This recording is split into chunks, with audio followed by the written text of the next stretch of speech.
Hey everybody, Liam Clisham here for another exciting woodshed. You're probably wondering why I'm sitting here on screen. Well, that's because I really liked what Noel did last week, and I've been wanting to toy with that over at the Design Bootcamp as well, so I'm going to try it here, see how it goes. You can always shoot me an email and let me know which way you prefer. So with all that covered, let's jump into the first housekeeping. So first off, great job pushing through 2 exercises this week. It is a ton of work to do. So if you're feeling overwhelmed, if you're feeling like you're driving yourself crazy with all this, you probably are. It's a ton of work. However, keep pushing at it. I know it's nice out, it's summertime, you probably want to go on vacation, but take a deep breath and really push at upping your After Effects skills. Next, something I noticed in the keyframe killer exercise as they were coming in is that sometimes there's a little bit lack of design, and this isn't a design course. You can go take Design Bootcamp after this, of course, but it's also something you want to think about as an animator, that your job is to communicate effectively. So make sure you're paying attention to the typefaces and fonts that you're using, how things transition between different frames, and the colors that you use. Make sure it's not jarring, cause anyone to have a seizure, things like that. So with that said, one more thing.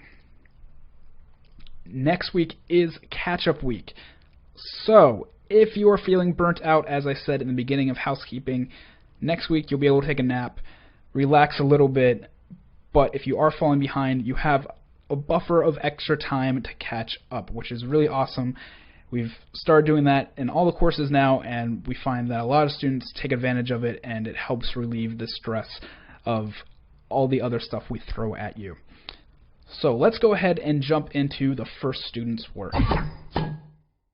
Alright, so first up we have Tom. Let's go ahead and take a look at his video. Here's my null hypothesis. Ease yourself, fool, cause I'm on an animation mission. You better stop watching as I possess your position. Don't blink, I'll animate your eyeballs straight to heaven. HCTV 1080 29.7. And here's a tool tip. Animation's got no filler, cause I'm a keyframe killer. Alright, so Tom's done a great job. First thing I want to note is this intro right here. Here's my null hypothesis, how this is all designed. That's really awesome. It really brings the attention to the piece. It kind of has this graffiti, urban, script feel to it. Feels fitting for the style of song, so really nice work there, Tom. Great job incorporating that. And throughout, you've kind of got a nice cohesion. It's mostly blue and white text. There's a couple times, like right here, where it's kind of a harsh transition, and probably could stay with the blue. However, with Connect Type, you kind of have some leeway with how things are designed and how far you can push things, because it's supposed to be fun and dynamic. So there's that catch-22 there. I think the blue to yellow-red shift is a little harsh, but I think you can also get away with it too. Then as we scroll through, still the same blue and white, and good transition right there. I'll talk about that in a second. Scrolling through some more. This is really cool, talking about the blink and how the eyes come in and transition to this. And then we've got this large text all the way to the end, except for this one little thing here, which I'll talk about too. So scroll back to the beginning. So first thing I want to note is right around 6 seconds in, I think, right? Yeah, 6:15. So right about here, as this transition's happening, there's a little bit of overlaid text happening too. So right there, it says "cause I'm," and jump ahead a few keyframes, and the animation starts to overlap that a little too much, and you could start having it slide to the left as it comes in, have this overlap of animations going on. So "cause I'm" slides to the left, and at the same time animation is sliding in. And then on the second row too, you can start having that overlap, and instead of jumping right off, have this sliding in and pushing it off the screen, and build that continuity of movement. And then next, I think right around 9, yeah, right here, something I notice is I like the transition as I noted, but this edge is feeling pretty harsh. So if it's a mask that you've done to transition down and hide your position, you can put a feather on the mask, and that way it softens it up and gives kind of a more natural blur look that you would expect from something moving. If you've done it a different way and you need help figuring that out, just shoot me an email and I'll kind of walk you through how you can feather that and make the mask smoother, or your alpha, or however you did it to make it transition this way. We can feather it out some more. And then we go to here, so don't blink. I really like what you're doing a few frames ahead where it jumps to black. Let's see, where is that jump? Come on, keyboard shortcut. There we go. Alright, so there's that black. And that's really smart. So as an animator, you have all these opportunities to play with words and kind of play games with the visuals that are going on screen. So you hear blink, you can think of somebody blinking down and it getting dark. But for this, it comes in a little too late to kind of have that play on words and visuals. So possibly right as blink comes on, you could have it shut down and kind of blink and go to black. And that way, when it comes into the next set of text on screen, it's already black. You can continue doing what you're doing, just it'll have that nice tie-in to the lyrics at that point. And then right there, the eyes will already be right where they should be, and just continue the way that you've done it. And I like this transition right there. They pop on and start to roll out, but they lead the eye up and they start looking up to where the new text is. And that's called eye trace. That's really advanced. If you haven't taken animation boot camp, you'll learn about eye trace and how that all comes together. And so this really leads the eye up in that kind of triangular angle upwards. And right through here, these are some nice text transitions coming on, like the texture that happens in there. Nice large text. And one more thing I want to point out is right in this area. Yeah, so, and here's a tooltip. So in the beginning I said don't jump between typefaces, fonts too much, because it can get distracting. However, here it works really well because it's kind of like whispering a secret a little bit. And when I think of a secret, I think of this kind of nice script typeface right here. And so you've got this rapper who's got all these big, bold things going on, and then you've got this nice juxtaposition of a tip being whispered at someone, and here's a tooltip. So that's really nice thinking right there. And all the way through the end, start to have the rest of your animations come on and back to bold. So overall, Tom, you've done a really great job. I think just paying attention to that little yellow shift in the beginning, right about here, that's really the only harsh thing that I notice, and then finessing that blink section too. But great start. Now another version, and you're really on top of this. Alright, let's jump into the next student. Alright, so next up is Brian. Let's go ahead and preview his video. Here's my null hypothesis. Ease yourself, fool, cause I'm on an animation mission. You better stop watches I possess your position. Don't blink or animate your eyeballs straight to heaven. HTTP 1080 29.7. And here's a tool tip. Animation's got no filler, cause I'm a keyframe killer. Alright, so Brian's done a great job with this by just having fun with it and running with it. You can tell going through it, though, that there's a lot of transitions and shifts between typography and colors and all that. So my general advice for this one is to try and rein it in a little bit. I like the fun that you're having, especially like right here you've got a bold Comic Sans and then this sans serif typeface here, and that's fun. And then going forward, you've got some nice transitions right there, that little bounce up before the transition. That's really smart thinking and good animation. So just reining in some of this stuff so it's not so crazy. However, don't lose the fun that you're having with it too. But, you know, Comic Sans to most people isn't the best typeface in the world. So you might want to rethink that a little bit. Of course, you know, if it's supposed to be kind of a joke video, then let it be a joke video. And then we go through and some more Comic Sans. So let's break this down animation-wise. First off, the animation right around 3:15 here. It's a nice color transition, which I already talked about, but it kind of just goes blank.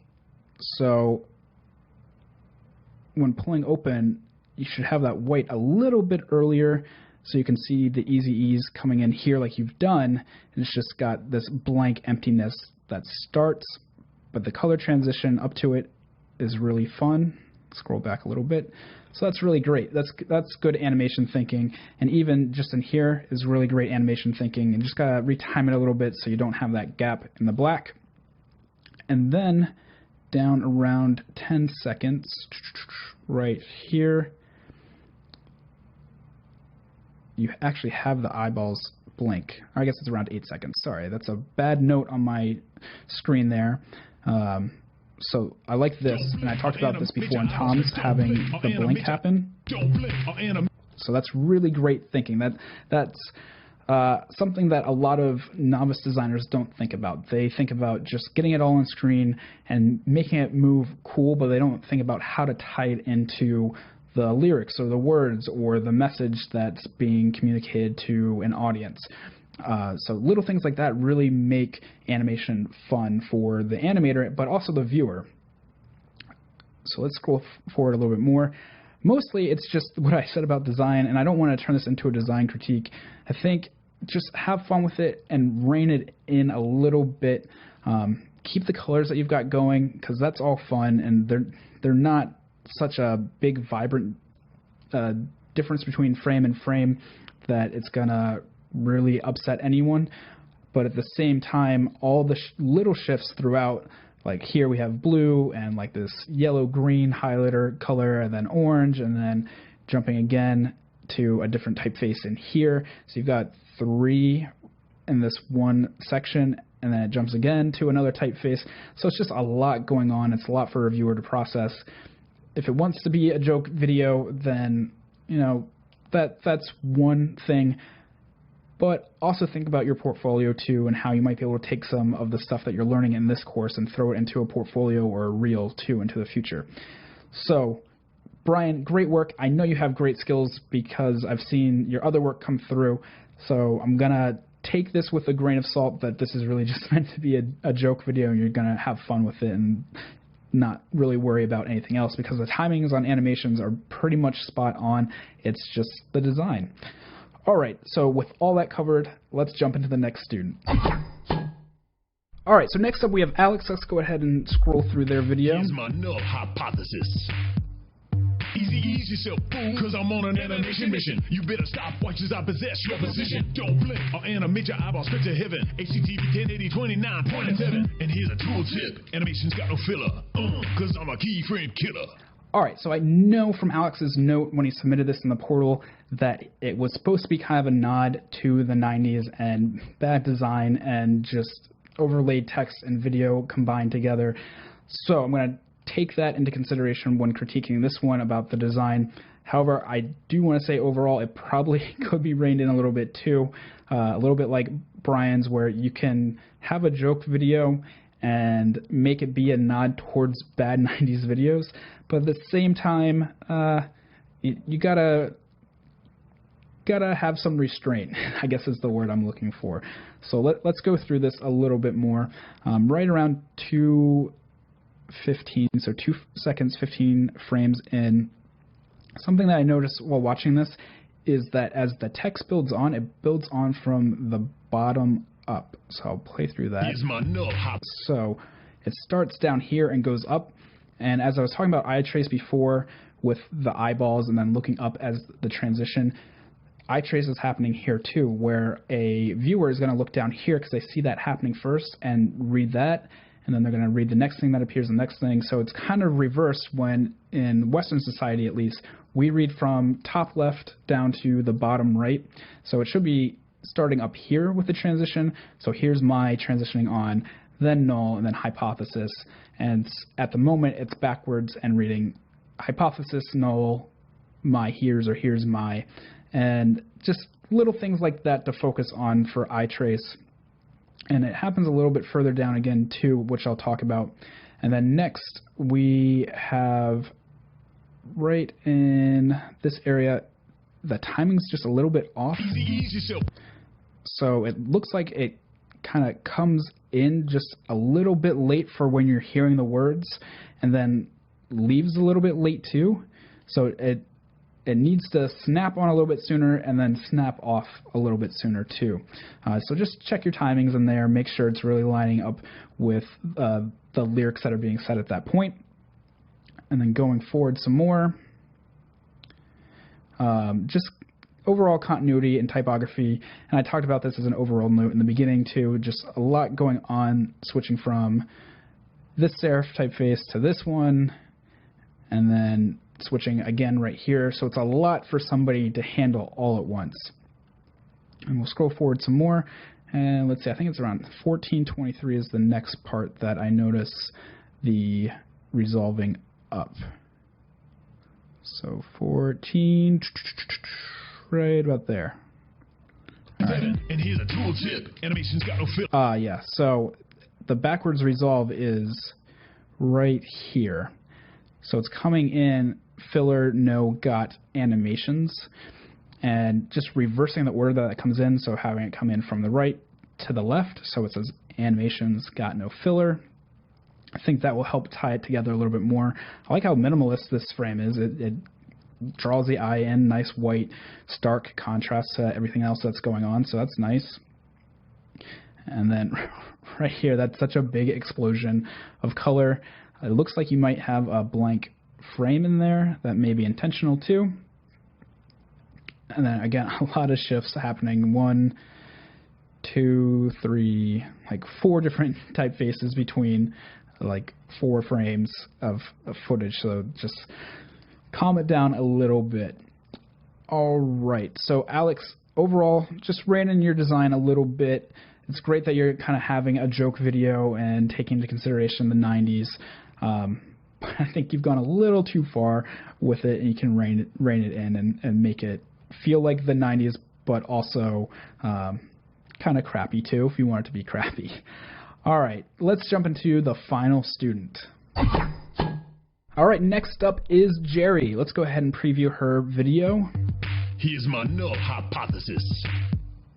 Easy ease yourself, fool, cause I'm on an animation mission. You better stop watch as I possess your position. Don't blink or animate your eyeballs straight to heaven. HTTP 1080 29.7. And here's a tool tip. Animation's got no filler. Cause I'm a keyframe killer. All right, so for Jerry's, I have mostly nitpicky stuff.